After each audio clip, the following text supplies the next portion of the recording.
Hello বন্ধুগণ, আমি সাধনা নতুন আরও একটা ঝাঁকানাকা রেসিপিতে তোমাদের সবাইকে স্বাগত জানাই। আজকে আমি তোমাদের সাথে আলু ফুলকপির একটা দুর্দান্ত স্বাদের নিরামিষ রেসিপি শেয়ার করব। যে কোনো নিরামিষের দিনে বা পুজোর ভোগ হিসাবে এইভাবে তোমরা খুব সহজে আলু ফুলকপি বানিয়ে নিতে পারো। খেতে জাস্ট দুর্দান্ত টেস্টি হয়। তো রেসিপিটি প্রথম থেকে শেষ পর্যন্ত দেখার জন্য তোমাদের কাছে অনুরোধ রইল। তো চলো দেখে নেওয়া যাক আজকের রেসিপি। আলু ফুলকপির এই দুর্দান্ত স্বাদের নিরামিষ রেসিপিটি বানাতে এখানে আমি নিয়েছি একটা ফুলকপি। তবে একটা ফুলকপি দিয়ে কিন্তু হবে না, যেহেতু ফুলকপিটা বেশ ছোট, আমি 1.5খানা ফুলকপি রান্না করব। তো তোমাদের একটু কেটে দেখানোর জন্য এখানে আমি একটা ফুলকপি নিয়েছি। ফুলকপির যে সবুজ ডাঁটিগুলো ছিল সেগুলোকে একটু প্রথমে বেছে নিতে হবে। আর ফুলকপির ডাঁটিগুলো কিন্তু ফেলে দেবে না। ফুলকপির ডাঁটি একটু সর্ষে পোস্ত বাটা দিয়ে চচ্চড়ি করে খেতে কিন্তু দুর্দান্ত লাগে।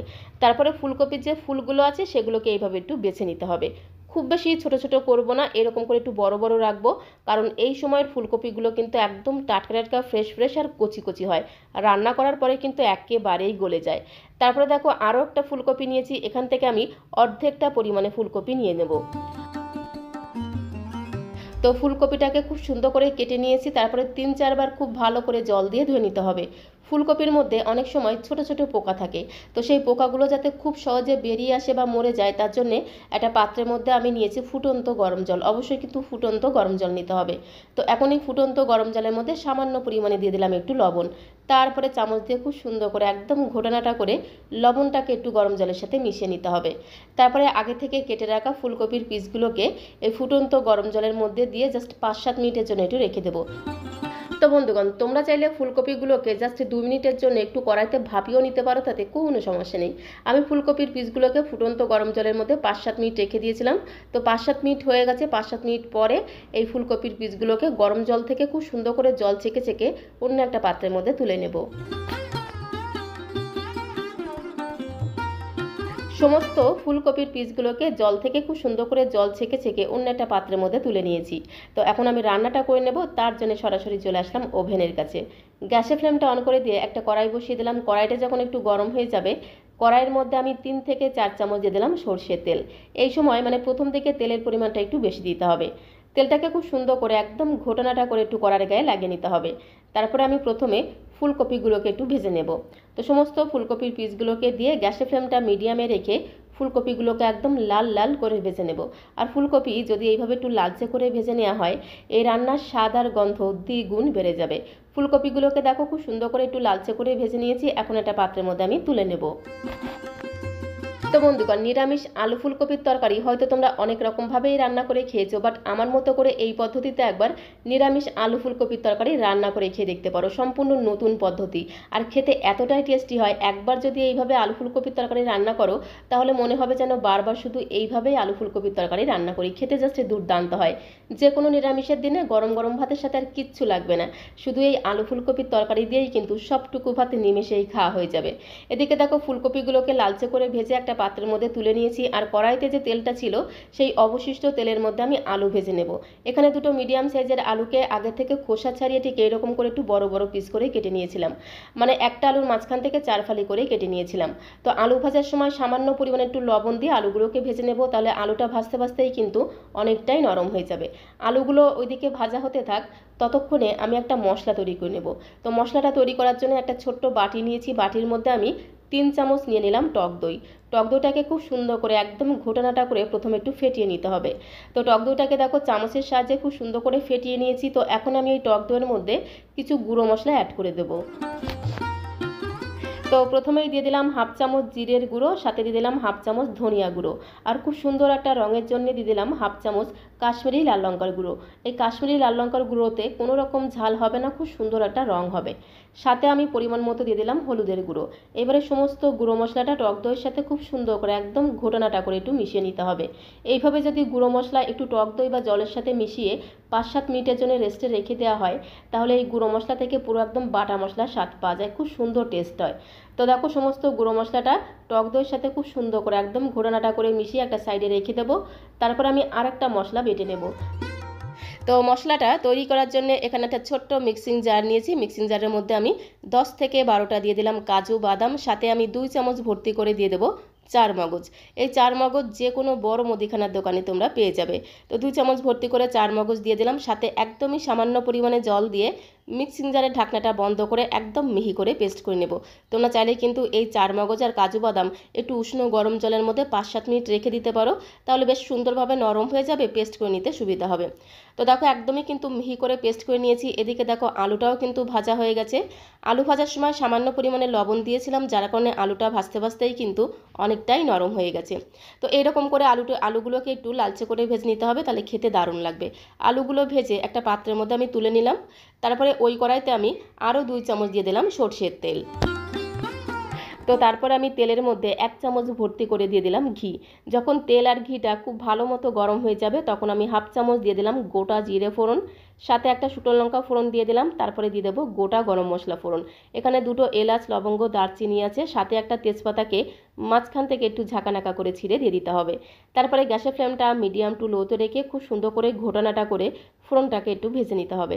যখন এই ফোড়ন থেকে খুব সুন্দর একটা ভাজা গ্রান বেরিয়ে আসবে, তখন আমি এর মধ্যে দিয়ে দেবো আদা কাঁচা লঙ্কা বাটা।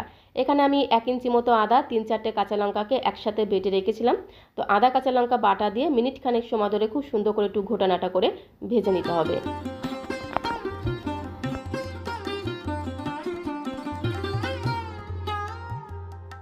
তো আদা কাঁচা লঙ্কা বাটা দিয়ে মিনিট খানেক সময় ধরে একটু ঘোটানাটা করে ভেজে নেওয়ার পরে টক দইয়ের সাথে যে গুঁড়ো মশলার মিশ্রণটা তৈরি করে রেখেছিলাম সেই মশলাটা দিয়ে দিলাম। আর এই সময় কিন্তু গ্যাসের ফ্লেমটা একদম লোতে রাখতে হবে, গ্যাসের ফ্লেমটা কিন্তু বাড়ানো যাবে না। যেহেতু টক দই দেওয়া আছে, গ্যাসের ফ্লেমটা বাড়ানো থাকলে অনেক সময় টক দইটা কেটে যেতে পারে, তার জন্য গ্যাসের ফ্লেমটা একদম লোতে রাখতে হবে। তারপর ওই বাটিটাকে ধুয়ে সামান্য পরিমাণে জল দিয়ে খুব সুন্দর করে নেড়ে চেড়ে মশলাটাকে একটু মিশিয়ে নিতে হবে। মেশাতে মেশাতে কালারের জন্য আমি এর মধ্যে সামান্য পরিমাণে একটু কাশ্মীরি লাল লঙ্কার গুঁড়ো দিয়েছি, সেটা কিন্তু আমি স্কিপ করে গেছি, যার কারণে দেখো কালারটা কিন্তু একটু লালচে হয়ে গেছে। তো খুব ভালো করে একটু ঘোটানাটা করে মিশিয়ে নেওয়ার পরে এর মধ্যে আমি 1/2 চামচ দিয়ে দিলাম চিনি। যেহেতু নিরামিষ রান্না, একটু চিনি দিলে স্বাদের ব্যালেন্সটা ঠিকঠাক থাকবে, খেতেও কিন্তু দারুণ লাগবে। তো চিনিটা কিন্তু অবশ্যই দিতে হবে।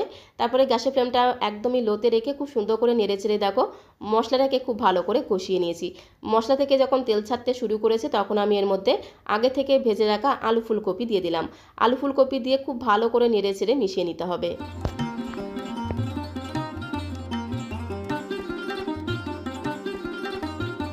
তো আলু আর ফুলকপি দিয়ে মশলার সাথে খুব সুন্দর করে নেড়েচেড়ে মিশিয়ে নেওয়ার পরে এর মধ্যে আমি যে কাজু বাদাম আর চারমগজ একসাথে মিহি করে বেটে রেখেছিলাম, সেই কাজু বাদাম আর চারমগজের মিশ্রণটাকে দিয়ে দিলাম। মিক্সিং জারটা ধুয়ে সামান্য পরিমাণে জল দিয়ে দেবো, তারপরে খুব সুন্দর করে নেড়েচেড়ে মিশিয়ে নেব। গ্যাসের ফ্লেমটা কিন্তু বাড়ানো যাবে না, গ্যাসের ফ্লেমটা মিডিয়াম টু লোতে রাখতে হবে। যেহেতু কাজু বাদাম বাটা দিয়েছি, কড়াইতে লেগে যেতে পারে, তার জন্য কন্টিনিউ ঘোটানাটা করে মিশিয়ে নিতে হবে। তো খুব ভালো করে মিশিয়ে নেওয়ার পরে এই সময় আমি এর মধ্যে দিয়ে দিলাম স্বাদ মতো লবণ। লবণটাকে দিয়ে খুব সুন্দর করে একদম ঘোটানাটা করে এদিক ওদিক যেদিক সেদিক দিয়ে একটু মিশিয়ে নিতে হবে। খুব ভালো করে মেশানো হয়ে গেলে গ্যাসের ফ্লেমটা মিডিয়াম টু লোতে রেখে জাস্ট 2 মিনিট সময় ধরে আলু ফুলকপিটাকে একটু কষিয়ে নিতে হবে। তাহলে আলু আর ফুলকপিটা মশলার সাথে খুব সুন্দরভাবে মজে যাবে, যার কারণে ফুলকপিটা খেতেও দারুণ লাগবে, সাথে সাথে আলুর টেস্টও কিন্তু দ্বিগুণ বেড়ে যাবে। তো 2 মিনিট সময় ধরে একটু নেড়েচেড়ে কষিয়ে নেওয়ার পরে এর মধ্যে আমি 3টে চেরা কাঁচা লঙ্কা দিয়ে আরও একবার খুব ভালো করে একটু নেড়েচেড়ে মিশিয়ে নেব। তারপর আমি এর মধ্যে যেটা দেবো সেটা হচ্ছে দুধ। তো আগে থেকে আমি একটু দুধ গরম করে রেখেছিলাম, প্যাকেটের দুধ, তোমরা চাইলে কিন্তু গরুর দুধও দিতে পারো, তাতে কোনো সমস্যা নেই। তো আমি দুধ গরম করে রেখেছিলাম, সেখান থেকে 1/2 বাটি দিয়ে দিলাম গরম দুধ। তো যে বাটি মেপে আমি 1/2 বাটি গরম দুধ দিয়েছি, সেই বাটিরই 1/2 বাটি দিয়ে দিলাম উষ্ণ গরম জল। একদমই কিন্তু নর্মাল জল দিয়ে দিলাম, মানে যতটা দুধ দেবে ততটাই কিন্তু জল দিতে হবে। তো দেখো আমি পরিমাণ মতো দুধ আর জল দিয়ে খুব ভালো করে নেড়েচেড়ে মিশিয়ে নিলাম। তো এখানে একটা কথা বলে রাখি, ঝোলের পরিমাণটা তোমরা যে যেমন ঝোল রাখতে চাও, যদি আর একটু ঝোল বাড়াতে চাও, সেক্ষেত্রে আরও একটু কিন্তু দুধ আর জল একসাথে সম পরিমাণে মিশিয়ে দিতে হবে। তো ঝোলের পরিমাণটা আরেকটু বাড়ানোর জন্য এর মধ্যে আমি সম পরিমাণে দুধ আর জল মিশিয়ে দিয়ে দিলাম। তারপরে খুব সুন্দর করে একটু ঘোটানাটা করে মিশিয়ে নিতে হবে। এই সময় একটু চেক করে দেখতে পারো নুন আর ঝালের পরিমাণটা ঠিকঠাক আছে কিনা। তো চেক করে দেখলাম নুনের পরিমাণটা একদমই ঠিকঠাক আছে। তারপরে আমি এর মধ্যে 1/2 চামচ দিয়ে দিলাম চিনি। যেহেতু নিরামিষ রান্না, চিনিটা কিন্তু অবশ্যই দিতে হবে। চিনিটাকে দিয়ে আরও একবার খুব ভালো করে একটু নেড়েচেড়ে মিশিয়ে নিতে হবে। তারপরে ধামাচাপা দিতে হবে, মানে ঢাকনাটা বন্ধ করে গ্যাসের ফ্লেমটা মিডিয়াম টু লোতে রেখে 4 থেকে 5 মিনিট সময় ধরে প্রথমে একটু রান্না করে নিতে হবে। তো তো এখন আমি তোমাদের 4 থেকে 5 মিনিট পরে ঢাকনাটা তুলে দেখাচ্ছি। যেহেতু কাজু বাদাম দেওয়া আছে মাঝখানে, এইভাবে কিন্তু ঢাকনাটা তুলে তুলে একটু নাড়াচাড়া করে দিতে হবে, না হলে তলা দিয়ে পুড়ে যেতে পারে। তো খুব সুন্দর করে একটু ঘোটানাটা করে মিশিয়ে নেওয়ার পরে আবারও ধামাচাপা দিতে হবে, মানে ঢাকনাটা বন্ধ করে গ্যাসের ফ্লেমটা মিডিয়াম টু লোতে রেখে আরও 3 থেকে 4 মিনিট সময় ধরে রান্নাটা করে নিতে হবে। তো দেখো ফুলকপি আলুর তরকারিটা কিন্তু একদমই রান্না করা হয়ে গেছে। আলুটা দেখো কত সুন্দর নরম হয়ে গেছে, সাথে সাথে ফুলকপিটাও কিন্তু খুব সুন্দরভাবে নরম হয়ে গেছে। একটু ঘোটানাটা করে মিশিয়ে নেওয়ার পরে সবশেষে আমি এর মধ্যে দিয়ে দেবো একটু শাহি গরম মশলার গুঁড়ো। একটু শাহি গরম মশলার গুঁড়ো দিলে খুব সুন্দর টেস্ট হবে, সাথে সাথে ঘ্রাণটাও কিন্তু দুর্দান্ত হবে। আর সবশেষে আমি এর মধ্যে দিয়ে দেবো 1 চামচ ভর্তি করে ঘি, যেহেতু নিরামিষ রান্না। আর সবশেষে যদি একটু ঘি দেওয়া হয় স্বাদ আর গন্ধ দ্বিগুণ বেড়ে যায়। তো গরম মশলার গুঁড়ো আর ঘি দিয়ে খুব সুন্দর করে একটু নেড়েচেড়ে মিশিয়ে নেওয়ার পরে গ্যাসের ফ্লেমটা বন্ধ করে দেবো। গ্যাসের ফ্লেমটা বন্ধ করে দিলাম। এখন একটু ধামা চাপা দিয়ে রাখতে হবে, মানে ঢাকনাটা বন্ধ করে 2 মিনিটের জন্য একটু স্ট্যান্ডিং টাইমে রেখে দেবো। তাহলে ঘি আর গরম মশলার গন্ধটা খুব সুন্দরভাবে ঝোলের সাথে মিশে যাবে, যার কারণে আলু ফুলকপির এই নিরামিষ তরকারিটা খেতেও হবে দুর্দান্ত। তো এখন একটা বোলের মধ্যে আমি সার্ভ করে দেবো। সার্ভ করতে করতে তোমাদের কাছে একটা ছোট্ট রিকোয়েস্ট করব, রেসিপিটি ভালো লাগলে একটা লাইক আর শেয়ার করে দেওয়ার অনুরোধ রইল। নতুন বন্ধু হয়ে থাকলে চ্যানেলটিকে সাবস্ক্রাইব করে দিয়ে পাশে থাকার অনুরোধ রইল। তাহলে যখন এরকম সুন্দর সুন্দর নতুন নতুন রেসিপি আপলোড করব, সঙ্গে সঙ্গে নোটিফিকেশন আগে তোমার কাছে পৌঁছে যাবে। উপর দিয়ে একটু ধনেপাতা কুচি দিয়ে ছড়িয়ে দিলাম। তো আজকের মতো এই পর্যন্ত, সবাইকে অসংখ্য ধন্যবাদ।